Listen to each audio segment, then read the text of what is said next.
Ads have always been around. They are a tool used to direct attention to something someone is trying to sell. What happens though when the person they are trying to sell to is a child? Today we are going to look at what these ads look like and the effects of these ads on children. Children's ads are everywhere, and that is not all that surprising. Children and adolescents are a huge economic force, spending hundreds of billions of dollars each year. Many companies try to get as much of that money as possible by developing new products and advertising them to children.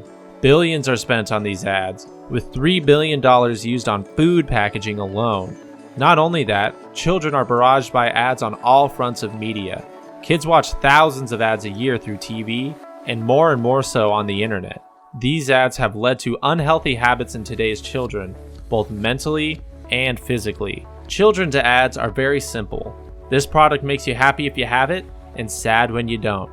It promotes a mindset that you are valued based on the things that you have or consume, not your value as an individual.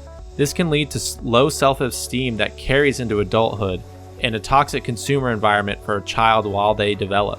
As far as physical consequences, children are consuming all-time high levels of unhealthy food, a fact that can be attributed to advertising. An analysis of nutritional value of the food being advertised to kids has shown that 95% of them were foods that were high in fat, salt, or sugar.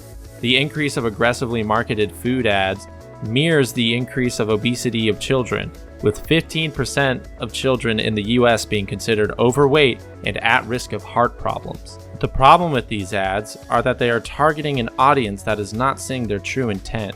Susan Lin, director of the Campaign for a Commercial-Free Childhood, says this when it comes to advertising to children. Quote, "Advertising, in and of itself, is harmful to children. Marketing targets emotions, not intellect.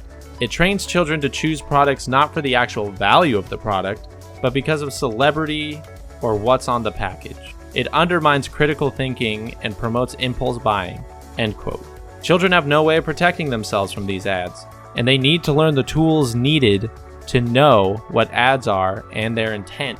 The American Psychological Association recommends several different options for helping the kids of today stay safe and use their brains against advertising. These options include providing public education to parents and students on the harmful ads, supporting the education that already exists in schools, and developing a brand new media literacy curriculum that would be taught to children from 3rd to 12th grade. The importance of children understanding the issues with advertisements is critical. Ads constantly barrage kids and adolescents, and the consequences are damaging children both mentally and physically. Preparing kids through classes and parental guidance can lead to a future that is not dominated by consumerism and keeping up with the Joneses.